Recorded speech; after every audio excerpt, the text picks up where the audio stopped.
Hey, what's up, my Lifting Life partners? This is Ron Simplified Myers. Today, I wanted to come talk to you about the topic, the friend zone. Someone was actually asking the question about everything in their relationship is working except for there's no sexual chemistry. Well, from what everything I understand and I know, emotions are triggered by the stories that you write. You guys have heard me say that many times before. So there are certain stories that you're writing about this particular individual that is causing them not to be attracted to you from a sexual perspective. Um, there are people, because of the relationships they have with you, like people talk about how men are towards women and we're sexual creatures and we're just, um, if you had no control over that, then all the women that are in your family you would be after sexually and attracted to and this and that. But your first thought, oh man, that's my sister. That's my auntie. That's why. Because you've redefined the way you see them.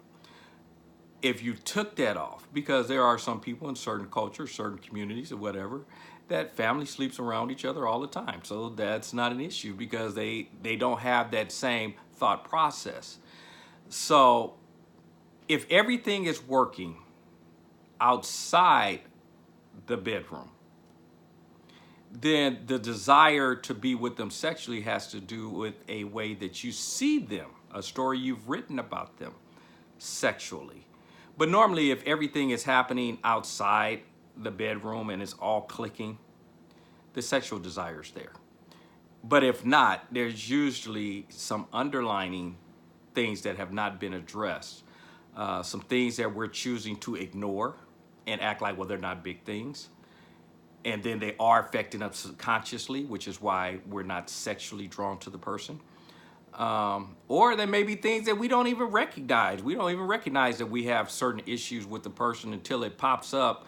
And then all of a sudden you notice yourself getting frustrated or something about a particular topic, subject, or thing that they do or something. And you've always kind of just blown it off.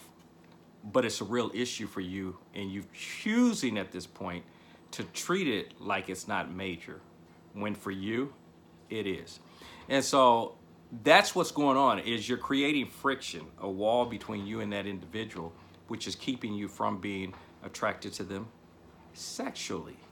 Because folks, we got to understand, you could change the way you feel about a person in a heartbeat. That's why when I hear people go, well, you took a person that should have been a lover or a friend and you made him a lover. Or they're saying people that you made a lover should really be your friend. Well, the reason I don't buy all that is I tell people, I said, my wife was my best friend and my lover because of the way that I perceived her. She is the person I ran with. She is the person I spent my time with. She is the person I confided in. She was basically my world. And for those that don't know my story, I lost her 5 years ago to cancer, and we were together for 32 years. So all the things that people are putting out there about relationships and friend zone and lovers and all that kind of stuff, folks, she was all that to me. Again, I didn't run with other people. I ran with my wife. The only person I ran with was her sister. It was usually the three of us going places together, but that was it. And so it's a myth. There's something else going on. There's something underlining. There's a story that you've written about the person that is causing you not to be attracted to them sexually. I mean, think about this. Where do you think the ideal of what they call the 2 o'clock, the 2 a.m. person, where they're saying after 2 a.m. everybody becomes attractive? Huh. How can you be sexually attracted to someone that just before 2 o'clock you wouldn't have given the time of day?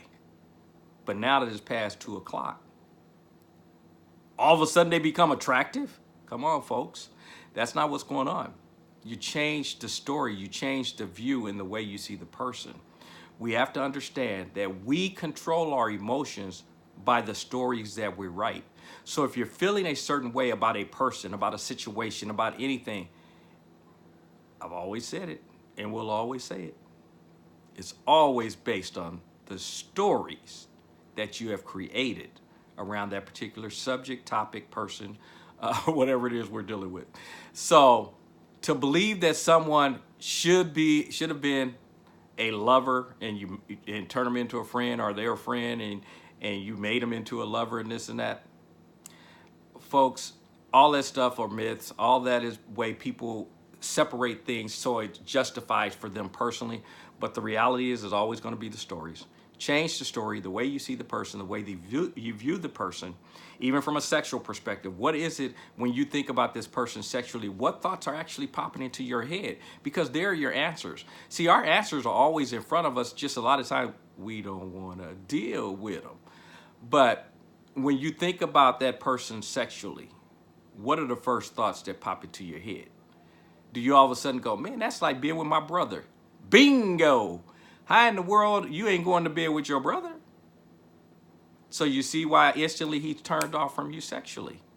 That's not because he's a friend that you turn into a lover, or a lover you should turn into a friend.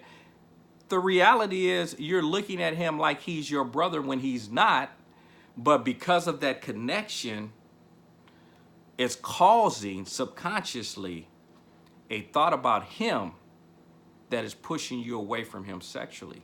So you got to get past the fact that he's like a brother, because he's not. And so I hope that's pretty clear. Quit buying into the things that we're out here. People keep sharing about he should have stayed in the friend zone. Folks, the best relationships are when your partner is your best friend. That's actually the way to find your partner, is to find someone who is your best friend and then make them your lover. Instead of going to bed with people, call that lover, when that's a whole nother conversation.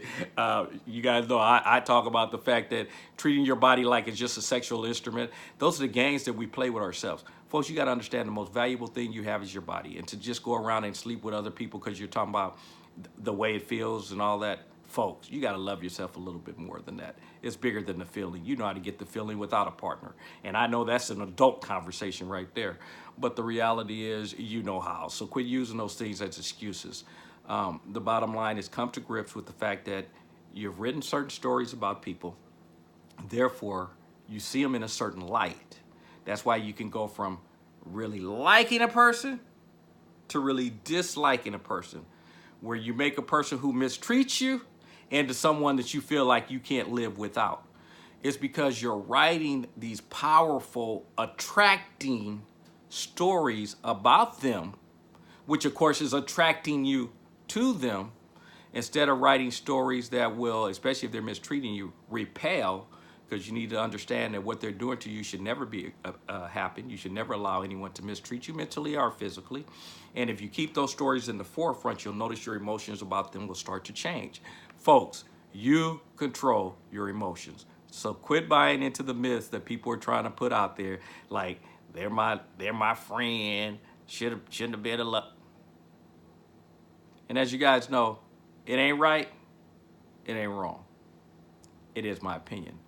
If you haven't had the opportunity to watch my other videos, go over to ronsuchannel.com.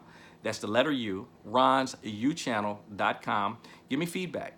Also, you can share with me other subjects that you would like for me to talk about. I would love to address those also. And as you guys know, if you're not having fun, you should be doing something else. Again, take care of the stuff on the outside of the bedroom we're talking about, and then you don't have to worry about the inside. And really, the outside of the bedroom is up here. Let's get that together. As you guys know, as I always say, get rid of your problems, not your partner. I'll talk to you guys tomorrow. Bye-bye.